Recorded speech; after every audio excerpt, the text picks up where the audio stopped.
Before the sun rises over Seattle's misty streets, a young man named Howard Schultz ties his shoes, grabs his briefcase, and steps out into the cold. He's chasing a dream, one that will soon change how the world drinks coffee. In the early 1980s, Starbucks wasn't the colossus we know today. It was a tiny local chain selling roasted beans and coffee equipment. Not cappuccinos, not lattes, just beans. But Howard saw something more in that little store. During a trip to Milan in 1983, Howard wandered into an Italian espresso bar. He watched businessmen chatting, lovers laughing, and friends gathered around tiny steaming cups. Coffee wasn't just coffee.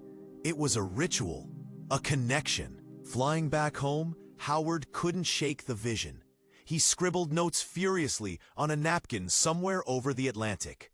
"Create a third place," he wrote, "a space between home and work where community could brew alongside coffee." When he pitched the idea to Starbucks' original owners, they weren't convinced. Selling beans was safe and respectable. Selling lattes, that sounded risky and, frankly, a little ridiculous. Howard faced his first big no. Determined not to give up, Howard left Starbucks and started his own coffee company, Il Giornale, named after an Italian newspaper. He served espresso drinks, just like in Milan, complete with opera music playing softly in the background. Il Giornale was a hit. Lines curled out the door. Seattle's rainy streets were suddenly buzzing with the warmth of steamed milk and espresso. Howard had proof. Americans were ready for more than just a drit brew. In 1987, Starbucks owners decided to sell. Howard, armed with a few loyal investors and a mountain of optimism, scraped together $3.8 million to buy the company. He was 34 years old, and Starbucks was finally his. Howard's vision was simple but revolutionary. Sell not just coffee, but an experience, a moment of peace, a connection, a treat. All wrapped in a white cup with a green siren smiling up at you. In the 1990s, Starbucks exploded. Stores opened across the United States, each one designed to feel cozy, comforting, and just a little bit sophisticated. People didn't just grab a coffee, they stayed, they met, they belonged. By 1996, Starbucks opened its first international store in Tokyo, then London, then Vancouver. The world, it turned out, was thirsty not just for coffee, but for the feeling Starbucks delivered. A little oasis from the everyday rush. Behind every cup was a barista, trained not just to make coffee, but to make it personal. Howard believed that every interaction mattered, that a smile, a name on a cup, could turn a transaction into a relationship. But Howard didn't stop at the storefront. He wanted Starbucks to stand for something bigger. He invested in ethically sourcing coffee, setting up relationships with farmers across Latin America, Africa, and Asia. Quality and conscience, hand in hand. Howard once said, "Success is best when it's shared." Under his leadership, Starbucks offered healthcare benefits to even part-time employees, an unheard-of move in the retail world. He called them partners, not workers. As the 2000s rolled in, Starbucks stock soared. America's cities filled with green awnings and the rich smell of roasted beans. It seemed unstoppable.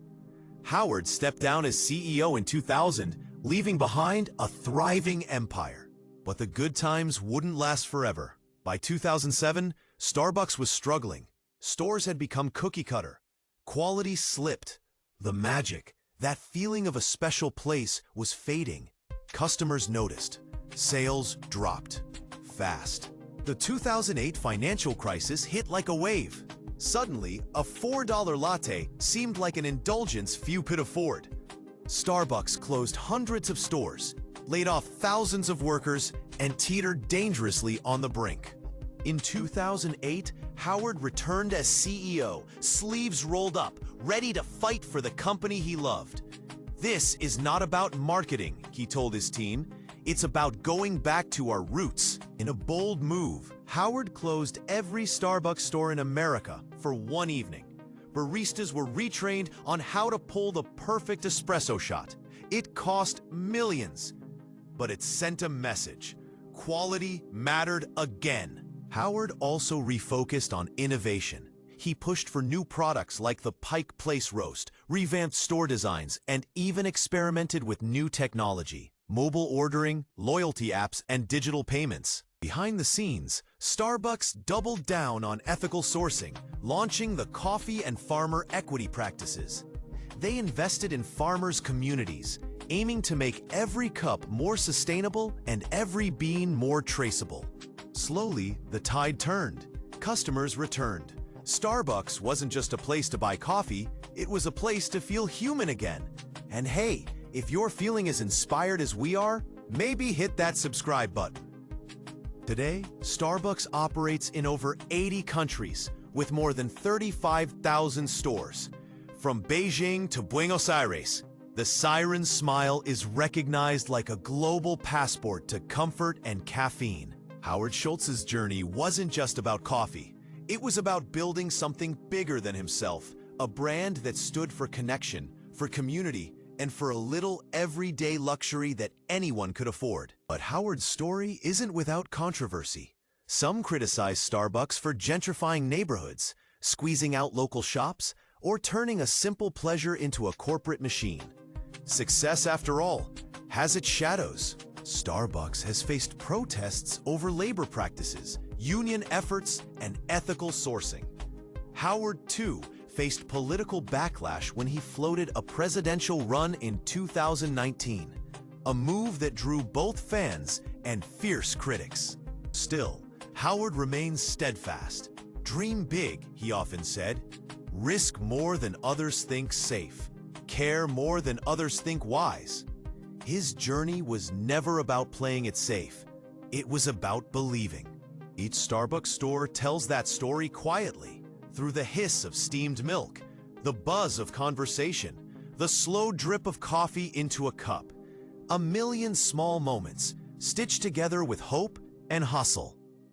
It's easy to forget that Starbucks started with just one store, one dream, and one stubborn man who refused to believe that coffee was boring, who believed it could be magical. Next time you pass a Starbucks, think about that. About the bigger story wrapped around your caramel macchiato or flat white. It's not just about coffee. It's about dreaming something into existence, one cup at a time. Howard Schultz didn't just build a coffee empire. He built a culture, an idea, a little daily ritual that millions now cherish without even thinking about it. Not bad for a kid from Brooklyn who once couldn't afford a Starbucks coffee. In the foam of every latte, in the swirl of every mocha, there's a little bit of that dream. Some grit, some belief, and a whole lot of heart. Howard once wrote, "In life you need to be a little bit naive to dream big, and a little bit crazy to actually do it." Starbucks is proof that sometimes the crazy ones have it right.